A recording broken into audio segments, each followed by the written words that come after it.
Hello কাচ্চা বাচ্চারা, আজকে আমি তোমাদের দেখাবো অধ্যায় 8 প্রতিফলনের অবতল লেন্সের বিভিন্ন দূরত্বের লক্ষ্যবস্তুর চিত্র অঙ্কনের খুব সহজ পদ্ধতি। আর প্রথম চিত্র অঙ্কনের টাইপসটা হচ্ছে লক্ষ্যবস্তু যদি অসীম বক্রতার কেন্দ্রের মাঝে থাকে তাহলে বিম্ব থাকবে কেন্দ্র ও ফোকাসের মাঝে।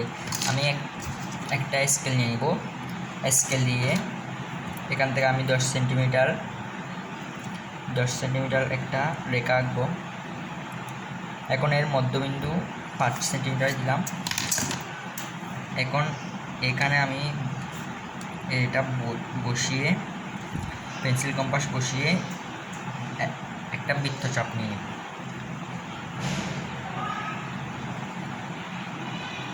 তো আমি খুব সুন্দর একটা বৃত্তচাপ নিয়ে নিলাম। তারপর এখানে পাড়া লাগিয়ে দিব। এটা হচ্ছে বক্রতার কেন্দ্র, আর এটার অর্ধেক হচ্ছে 2.5 সেন্টিমিটার। এটা হচ্ছে ফোকাস, আর এগুলো হচ্ছে অসীম। যদি বলছে বস্তু যদি অসীম ও বক্রতার কেন্দ্রের মাঝে, অর্থাৎ মনে করো এটা এগুলো হচ্ছে অসীম আর এটা হচ্ছে বক্রতার কেন্দ্র। মনে করো আমার বস্তুটা, কাঙ্ক্ষিত বস্তুটা এখানে আছে। মনে করো আমার বস্তুটার উচ্চতা 3 সেন্টিমিটার, না 2 সেন্টিমিটার ধরি। আমি 2 সেন্টিমিটার নিলাম। এখান থেকে দুইটা আলোক রশ্মি পতিত হবে। একটি আলোক রশ্মি সমান্তরালে পতিত হয়ে ফোকাস দিয়ে যাবে, আর একটি আলোক রশ্মি ফোকাস দিয়ে যাবে। তাহলে প্রথমে আমি এক সমান্তরালে একটা নিয়ে নিই। সমান্তরালে যেটা যাবে এটা এখন ফোকাস দিয়ে চলে যাবে, আর আরেকটা যাবে দিক দিয়ে, এই দিক দিয়ে করে যাবে।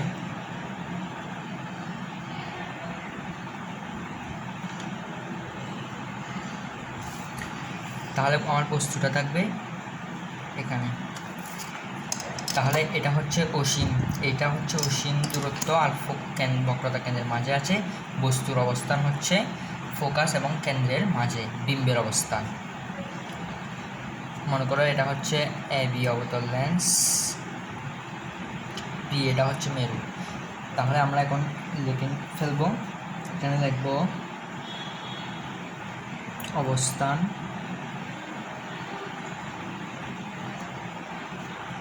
বক্রতার কেন্দ্রে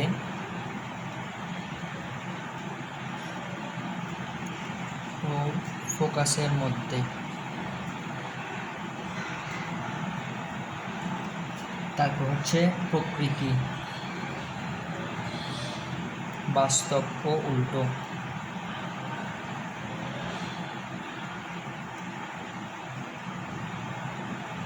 আকৃতি কর্বিত, অর্থাৎ এটা হচ্ছে একটু লম্বা। যখনই এটা প্রতিফলিত হয়েছে তখন কিন্তু বস্তুটা ছোট হয়ে গেছে। আমি সেজন্য লিখছি কর্বিত। কর্বিত মানে হচ্ছে ছোট। এখন দ্বিতীয় নাম্বার টাইপসটা হচ্ছে লক্ষ্যবস্তু যদি বক্রতার কেন্দ্রে থাকে তাহলে বিম্ব বক্রতার কেন্দ্রে থাকবে। চলো আমরা চিত্রটা দেখি। তো আমরা সেমভাবে আবার একটা রেখা এঁকে নেব। এটা তোমাদের ইচ্ছা মতো, আমি মনে করো 8 সেন্টিমিটার নিচ্ছি। এই নিলাম 8, 8-এর অর্ধেক 4, এটা হচ্ছে বক্রতার কেন্দ্র। এটা বক্রতার কেন্দ্র এবং 2 সেন্টিমিটার এটা হচ্ছে ফোকাস, অর্থাৎ বক্রতার কেন্দ্রের অর্ধেক হচ্ছে ফোকাস। এখন আমি এখান থেকে বৃত্তচাপ নিয়ে নেব।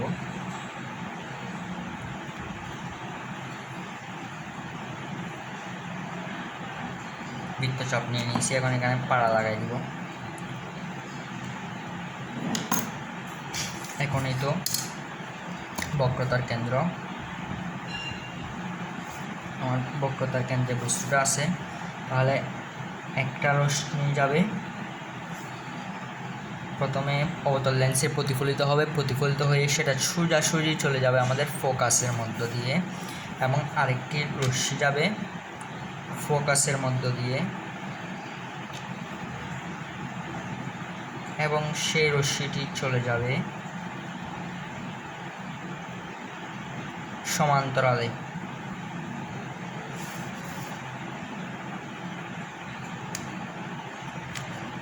এটা হচ্ছে বিম্বের অবস্থান আর এটা হচ্ছে লক্ষ্যবস্তু। তাহলে লক্ষ্যবস্তু আছে বক্রতার কেন্দ্রে, বিম্ব আছে বক্রতার কেন্দ্রে। তাহলে এখানে আমরা অবস্থান লিখব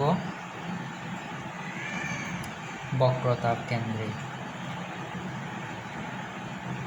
এবং প্রকৃতি বাস্তব ও উল্টো, আর আকৃতি সমান।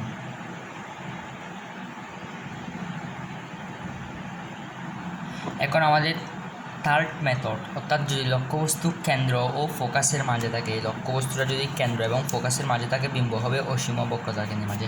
অর্থাৎ আমরা প্রথম যেটা করছি তার উল্টা। প্রথমটাতে বলছিল হচ্ছে আমাদের লক্ষ্যবস্তু যদি অসীম বক্রতার কেন্দ্রের মাঝে থাকে তাহলে বিম্ব থাকবে কেন্দ্র ও ফোকাসের মাঝে, আর এটাতে বলছে তার উল্টা। লক্ষ্যবস্তু যদি কেন্দ্র ও ফোকাসের মাঝে থাকে তাহলে বিম্ব হবে অসীম বক্রতার কেন্দ্রের মাঝে। চলো আমরা এর চিত্র অঙ্কনের সহজ পদ্ধতিটি দেখে নিই। প্রথমে আবার সেম মেথডে স্কেল দিয়ে আমি মনে করো 8 সেন্টিমিটার নিয়ে নিচ্ছি। এটা তোমরা তোমাদের ইচ্ছা মতো নিতে পারবা। তারপরে এর অর্ধেক দিব 4, আর বক্রতার কেন্দ্রের অর্ধেক দিব এই 2। এটা হচ্ছে সি অর্থাৎ বক্রতার কেন্দ্র, আর এটা হচ্ছে এফ ফোকাস। এখন আমি আবার একটি বৃত্তচাপ নিয়ে নিব, তারপর এখানে পাড়া লাগাই দিব। এখন বলছি কি লক্ষ্যবস্তু যদি কেন্দ্র ও ফোকাসের মাঝে থাকে, অর্থাৎ যদি লক্ষ্যবস্তুটা কেন্দ্র ও ফোকাসের মাঝে এখানে থাকে, মনে করো এখানে আছে লক্ষ্যবস্তুটা, তাহলে প্রথমে একটা রশ্মি আবার চলে যাবে ফোকাস দিয়ে, এবং আরেকটি রশ্মি চলে যাবে আমাদের কাঙ্ক্ষিত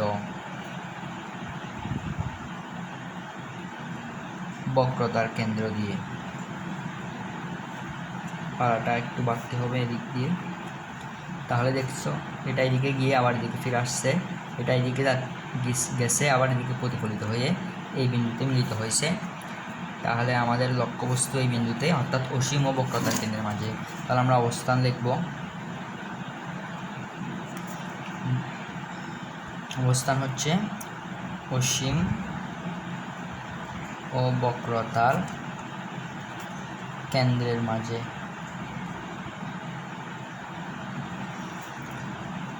আর প্রকৃতি বাস্তব উল্টো।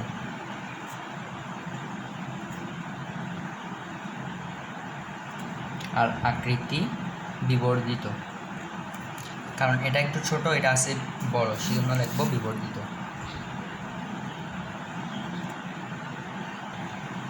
এখন আমরা চলে এসেছি আমাদের কাঙ্ক্ষিত ফোর্থ নাম্বার টাইপসে কী বলছে, লক্ষ্যবস্তু যদি প্রধান ফোকাস ও বিম্ব থাকবে অসীমে। চলো আমরা চিত্রটা এঁকে নিই। প্রথমে আমরা স্কেলের সাহায্যে এখানে 8 সেন্টিমিটার নিয়ে নিলাম। 8 সেন্টিমিটার অর্ধেক দিব বক্রতার কেন্দ্রের জন্য 4, এবং তার অর্ধেক দিব 2, অর্থাৎ ফোকাসের জন্য। এটা ফোকাস, এটা বক্রতার কেন্দ্র। তারপর আবার আমরা একটা বৃত্তচাপ নিয়ে নিব। এগুলা কয়েকবার আঁকলে একদম সহজ হয়ে যাবে। এখন আমরা এখানে পাড়া লাগাই দিব, পাড়া লাগাই দিছি। বলছে কি লক্ষ্যবস্তু যদি প্রধান ফোকাসে থাকে, লক্ষ্যবস্তু এখানে থাকবে অর্থাৎ প্রধান ফোকাসে, তাহলে লক্ষ্যবস্তুটা দিয়ে দিই। লক্ষ্যবস্তু থাকবে প্রধান ফোকাসে, তাহলে একটা আলোক রশ্মি সমান্তরালে গিয়ে ফোকাস দিয়ে চলে যাবে, এবং আরেকটা আলোক রশ্মি বক্রতার কেন্দ্র, এখান থেকে প্রতিফলিত হয়ে বক্রতার কেন্দ্র দিয়ে চলে যাবে। অর্থাৎ সে এদিকে গেছে আবার এদিকে ফিরে আসছে, অর্থাৎ আমাদের বস্তুটা হচ্ছে অসীমে, কারণ এখানে কোথাও মিলিত হয় না, সেটা অসীমে আরও যেতে যেতে অনেক দূরে গিয়ে মিলিত হবে, তাই বলছি অসীমে। এখন তাহলে আমরা এখানে লিখে ফেলি অবস্থান, বিম্বের অবস্থান আর কি অসীমে। তারপর আকৃতি হবে বিবর্ধিত, আর প্রকৃতি বাস্তব উল্টো।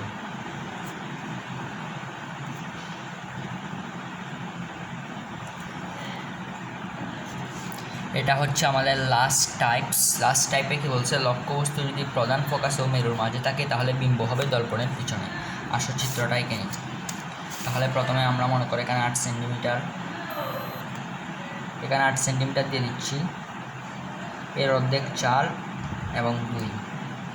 এটা কিন্তু আমাদের একটু সুন্দর করে রাখতে হবে, কারণ এখানে বলছে পিছনে হবে তাই।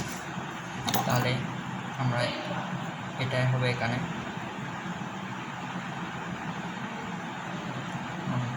এখানে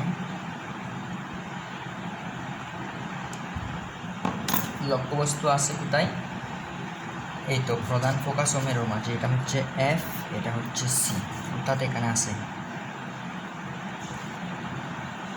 এখন এখান থেকে একটা আলোক রশ্মি প্রতিফলিত হয়ে চলে যাবে ফোকাসে, চলে গেল, আরেকটা চলে যাবে বক্রতার কেন্দ্র দিয়ে।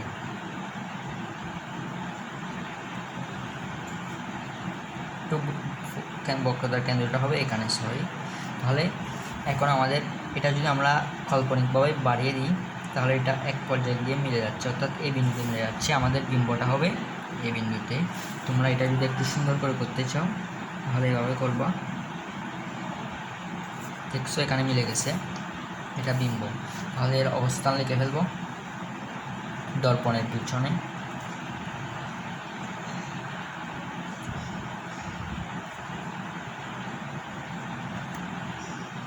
প্রকৃতি অবাস্তব বলছি কারণ হচ্ছে দর্পণের পিছনে হয়েছে এবং সোজা হয়েছে, অর্থাৎ এতক্ষণ যেগুলো ছিল সবগুলো দেখতে পাচ্ছ। এখানে দেখো তোমরা বিম্ব কিন্তু এই লক্ষ্যবস্তু কিন্তু সোজা, কিন্তু বিম্বটা উল্টো, তীর চিহ্ন দেখতে পাচ্ছ না তোমরা, উল্টা। আকৃতি বিবর্ধিত, কারণ এখানে হচ্ছে কর্বিত, এখানে বিবর্ধিত, অর্থাৎ এখানে ছোট এখানে বড়। তো আজকের জন্য এতটুকুই। সবাই আমার নতুন চ্যানেল সাবস্ক্রাইব করবে, লাইক কমেন্ট শেয়ার করে তোমাদের বন্ধুদের কাছে এই ভিডিওটি পাঠিয়ে দিবে যাতে তাদের উপকার হয়। আসসালামু আলাইকুম ওয়া রাহমাতুল্লাহি ওয়া বারাকাতুহু। সবাই ভালো থাকবে।